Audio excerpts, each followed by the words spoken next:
With the college basketball season officially underway, I wanted to rank my top 30 NBA draft prospects in college basketball this year for the 2026 NBA draft cycle. But before we jump into the rankings, if you enjoy the content, please consider dropping a like on the video and subscribing to the channel if you haven't already. And now, let's jump into it.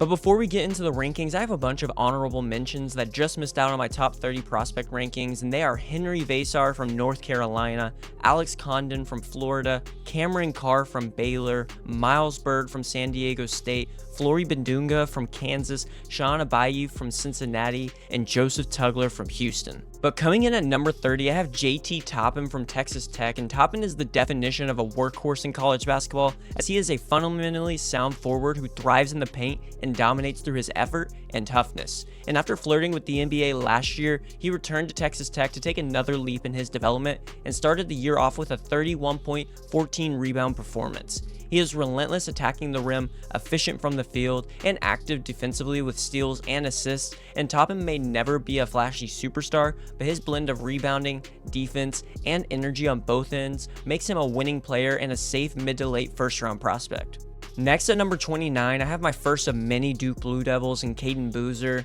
and although Caden is overshadowed by his twin brother Cam Boozer, he is carving out his own path as a high IQ floor general with natural feel and poise beyond his years. The 6'4" guard might not be as explosive as others, but his decision-making, court vision, and ability to control pace make him a steady presence in Duke's backcourt. Through his first 2 games, Boozer is averaging 8 points, 5 rebounds, and 3.5 assists, and has shown flashes of his all-around impact. He's a crafty facilitator with great touch on floaters and strong defensive instincts, and if his 3-point shot becomes more consistent, Boozer's complete, unselfish game gives him legitimate first-round potential to me.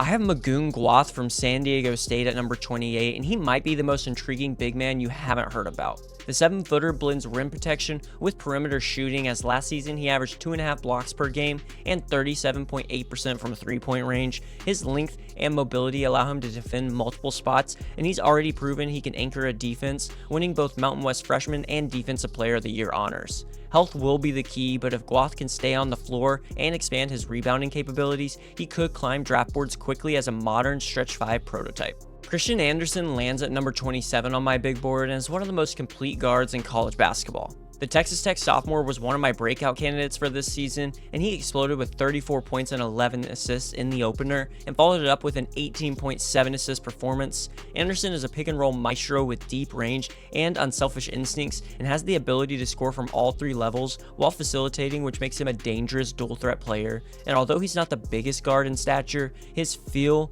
efficiency, and poise makes him a rising NBA prospect with legitimate versatility at the next level. Coming in at number 26 is another Duke Blue Devil in Nicholas Homenia, and Homenia is a high IQ wing who thrives on his decision making and elite shooting. And he's not flashy, but he just makes the right play every time it seems. Homenia showcased his versatility in limited minutes in Duke's debut, as he knocked down a 3 and was active on the glass, but his ability to space the floor, defend multiple positions, and process the game at a high level gives him real long-term NBA appeal. Homenia could be more of a 2027 NBA draft prospect, as he'll likely develop over multiple years, but his versatility could get him drafted this year and makes him someone to watch closely in Durham. And at number 25, I have Arizona's Braden Burries, who is a smooth, confident scorer that looks the part of a future NBA guard. He's not the most explosive athlete, but his balance, body control, and shot making are absolutely elite. After a quiet debut against Florida, he bounced back with 18 points, 4 steals, and 3 assists, and showed his two-way potential. Burries can score off the bounce, spot up from deep, and finish through contact, and his basketball IQ and poise as an older freshman give him an early path to playing time at the next level, and I'm expecting his stock to rise as the season continues. Auburn guard Tahad Pettiford comes in at 24, and Pettiford decided to return to school after impressing scouts at the NBA Combine this past offseason, and I think he's ready for a breakout sophomore season. Despite being undersized, Pettiford's speed, shiftiness, and shot making make him one of the most electric players in the country. He's dynamic in pick and rolls, has a deadly floater, and shot nearly 37% from 3 last year, and with his elite quickness and 6'5" wingspan helping him defensively, Pettiford's mix of scoring, playmaking, and confidence gives him a real shot to climb even further into the first round conversation for 2026. I have Carter Knox from Arkansas at number 23, and he's another sophomore poised for a major leap this season. The 6'6" wing is a powerful, athletic finisher who thrives at attacking the rim and playing through contact, and after averaging 8.5 points and 3.5 rebounds as a freshman, Knox showed flashes in the Razorbacks preseason play, scoring 13 points against Cincinnati and 10 versus Memphis. His length and defensive upside project well, but scouts want to see consistency and a more reliable jumper, and if Knox adds volume from 3 and continues to defend at a high level, his combination of strength and scoring touch puts him firmly into first-round territory. At number 22, I have Virginia Tech's Neoclis Abdalis, and Abdalis is a 6'9" playmaking forward with guard-like skills and an impressive feel for the game. In his college debut, he posted 8 points, 9 assists, and just 1 turnover, but in his next game against Providence, Abdalis had one of the best freshman performances yet this season, as he finished with 33 points, 5 rebounds, and 6 assists on 63% shooting from deep. Abdalis has great size and vision, but his shooting consistency remains the question mark. But if he can continue to find rhythm from deep and prove he can create offense for himself, his unique mix of versatility and offensive creativity could make him one of the most intriguing all-around prospects in this year's class. Patrick Ngongba comes in at number 21 and is the kind of big every winning team needs. He does all the fundamentals at a high level as he screens hard, rolls with force, and rebounds with purpose. And while he's not the flashiest athlete, Ngongba's touch, timing, and decision-making make him a steady interior presence, and Ngongba just looks like a future NBA role player to me, who understands his job and executes it consistently on a nightly basis. And if he continues to stay healthy and productive in the Blue Devil system, he should be one of the safer frontcourt options in this draft class. Michigan transfer forward Yaxel Lindenborg comes in at number 20 and brings strength, skill, and an elite efficiency to the floor. The UAB transfer was one of the top players in the portal this offseason and averaged 17.5 points, 11.5 rebounds, and 4 assists last year, and had one of the most complete stat lines in all of college basketball. And in his Wolverines debut, he had 12 points, 4 boards, and 3 assists in just 22 minutes of play, and showed how seamlessly his game translates to the next level. And Lindenborg's blend of physicality, feel, and his two-way impact makes him a Swiss Army knife forward that can rebound, facilitate, and defend multiple positions on the floor, and his all-around impact and dominance is what has him in my top 20. Duke freshman Dame Sarr lands at number 19 and enters college basketball this season as one of the biggest wildcards in this year's draft class. The 6'8" Italian wing brings elite size, mobility, and explosive athleticism with a blend of straight-line driving ability and perimeter shooting that just screams NBA upside to me. Sarr's debut showed flashes of his versatility as he finished with 8 points, 5 rebounds, and 2 steals, and proved that he can impact the game on both ends of the floor. He's an above-the-rim finisher with smooth body control and an emerging shot creation skill, and his consistency will determine how high he climbs on big boards, but Sarr's physical tools and scoring instincts make him a legitimate lottery caliber talent. At number 18, I have Thomas Hauck from Florida, and he is the ultimate energy player. Hauck is a 6'9" forward who does all the little things that wins games. He's a relentless rebounder, versatile defender, and a floor spacing threat who thrives as a pick and pop weapon. Hauck's motor was on full display against Arizona in Florida's season opener as he finished with 27 points, 4 rebounds, 2 assists, and 2 steals, and followed it up with a 12.8 rebound outing in Game 2. He's not necessarily a flashy scorer, but his hustle, efficiency, and toughness make him a coach's dream, and I'm expecting Hauck to keep rising as a two-way forward that brings effort and versatility to the floor each and every night.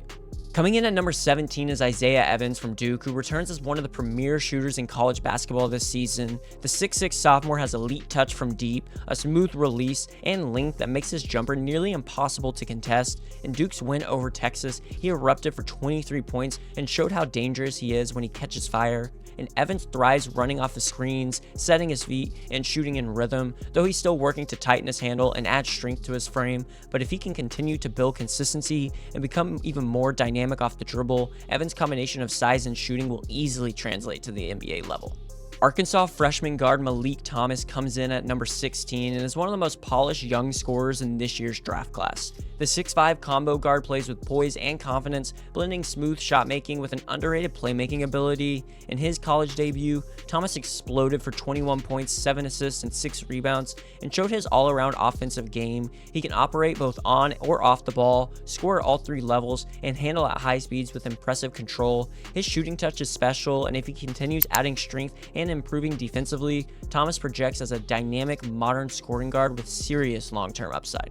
I have Hans Steinbach from Washington at number 15, and he is quickly emerging as one of college basketball's most productive bigs. The German forward dominated overseas before joining the Huskies this year, and his transition has been seamless. He opened the season with a 24-point and 16-rebound performance, and then followed it up with 21 points on 9 of 11 shooting. Steinbach is an explosive 2-foot leaper, a relentless rebounder, and is improving face-up scorer that thrives in transition, and he's still refining his offensive versatility, but his physicality and efficiency around the rim make him a surefire first-round prospect with the potential to rise even higher this season.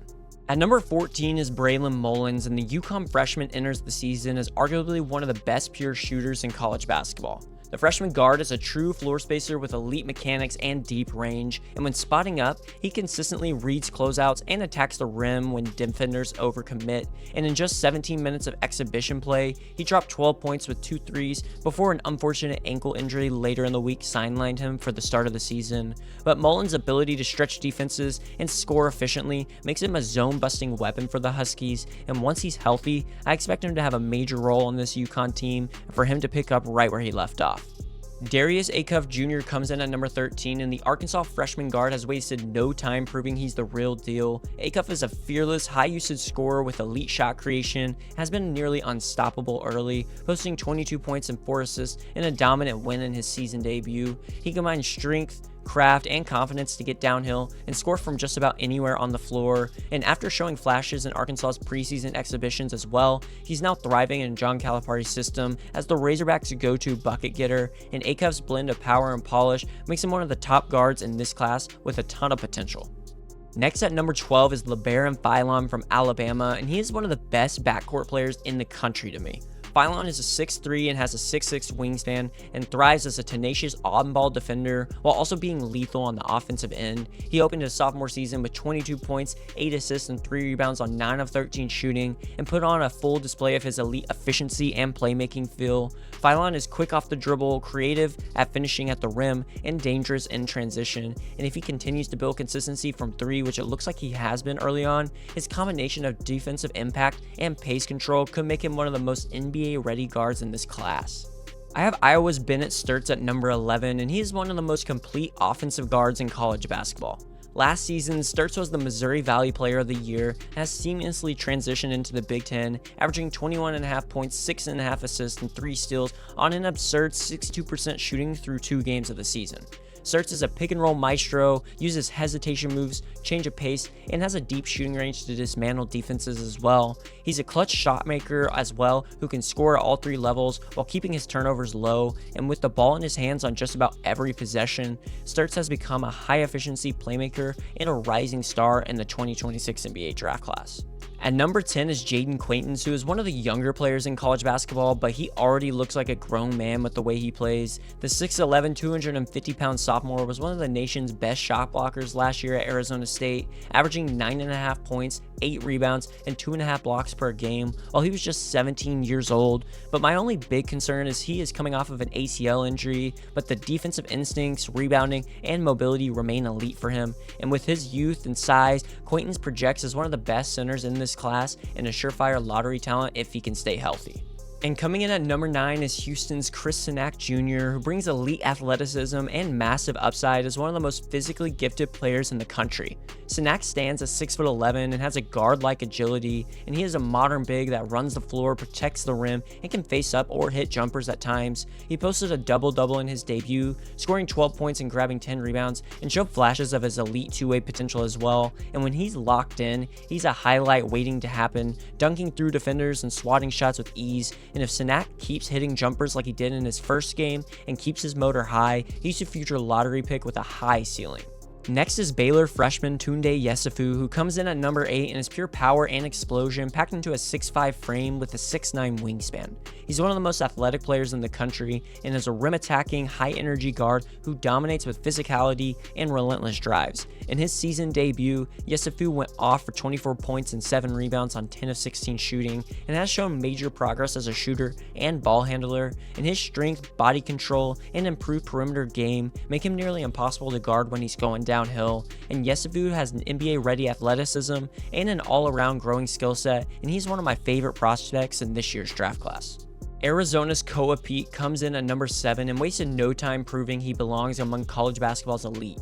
The 6'8", 235-pound forward dropped 30 points against the defending national champion Florida Gators in the season opener and overpowered one of the best front courts in the nation. Peat then followed that up with an 18-point performance and showcased his versatility and poise in that one, and he's a physically dominant forward that defends, rebounds, and scores efficiently without needing high usage, and Peat's polished game and pro-ready frame make him one of the safest prospects in this class and is a player who impacts winning in every way and looks destined for the NBA lottery. And coming in at number 6 is Mikel Brown Jr., who is one of the most electrifying guards in college basketball. The 6'5" playmaker combines elite quickness, a deep shooting range, and advanced ball handling that controls games. His perimeter shooting is one of the best in this year's class, and early on he's been sensational, dropping 18 points, 9 assists, and 5 rebounds in just his second game. Brown plays fast but poised and creates scoring chances for himself and his teammates while showing explosive burst in transition, and with his blend of creativity, playmaking, and the shot making that he brings, Brown is trending toward being one of the top guards in the 2026 NBA draft. I have Caleb Wilson from North Carolina at number 5, and Wilson has sky-high upside as a 6'10 forward who moves like a guard. Wilson's blend of length and explosiveness makes him a matchup nightmare, and he's comfortable facing up, hitting mid-range faders, and finishing through contact. In his first 2 college games, he's looked absolutely dominant, scoring 22 points on 8 of 10 shooting against Central Arkansas, and then following that up with an even more impressive 24.7 rebound performance in an upset win over Kansas. His 7-foot wingspan fuels his defensive intensity, while his quick first step and developing handle make him one of the most complete two-way prospects at the forward position. At number 4 is Tennessee's Nate Ament, and he might be one of the most skilled 6'10 freshmen in the country. Ament is a smooth, versatile forward with advanced ball handling and a nice jumper, and his size and scoring touch screams star potential. He scored a team-high 18 points in his college debut, with 12 coming in the second half, and followed it up with a 23-point performance in his second game. He'll need to continue to add strength to his wiry frame, but his ability to create off the dribble and stretch the floor gives Rick Barnes a true offensive weapon, and Ament's long-term ceiling is one of the highest this year, and he could be a future star in the NBA. Cameron Boozer comes in at number 3 and is already built like an NBA veteran. He's a 6'9 forward with elite touch, strength, and maturity well beyond his age. Boozer is one of the most decorated high school players ever and brings efficiency and versatility to the Duke Blue Devils this year, as he does everything at a high level. In his debut, he overcame a slow first half to post a 15-point double-double, but his shooting from long range is one of the things that worry me the most, as it hasn't looked the best early on this season. But Boozer's feel for the game and winning pedigree make him a plug-and-play star with a high floor and an NBA-ready game. Next is Dybantsa from BYU, and Dybantsa is one of the most dynamic scorers in all of college basketball. The 6'9 wing combines explosive athleticism with an elite first step, a silky pull-up jumper, and the strength to finish through contact at the rim. In his highly anticipated debut against Villanova, Dybantsa dropped 21 points, 5 rebounds, and 3 assists, and took over the game down the stretch for the Cougars. And with his NBA-level size, shot creation, and that scoring versatility that he brings, Dybantsa will fit right in at the next level, and has the highest ceiling out of anyone in this class in my opinion. And if his 3-point consistency continues to improve, Dybantsa could easily claim the top spot on my big board. But coming in at number 1 is Kansas Star freshman Darryn Peterson, who headlines this year's class as one of the most complete guard prospects we've had in recent years. The 6'5 guard is a 3-level scorer with elite poise, physical strength, and defensive versatility, and it's all wrapped into an already pro-ready frame. Peterson scored 21 points in just 22 minutes in his college debut, and then followed it up with 22 points, 3 rebounds, 3 assists, and 2 steals on the road against North Carolina, and he flashed total control as both a scorer and a playmaker. And right now, Peterson looks every bit like a future franchise cornerstone and the favorite to go number 1 in the 2026 NBA draft. And with all the talent in this freshman class, this should be one of the best NBA draft classes we've ever had. But that wraps it up for today's video. Let me know in the comments down below what your thoughts are on my first 2026 NBA draft big board of the season, and who do you think should be higher or lower in my rankings. Also, if you enjoyed the content, don't forget to drop a like on the video and subscribe to the channel. Thank you so much for watching, and I'll see you in the next one.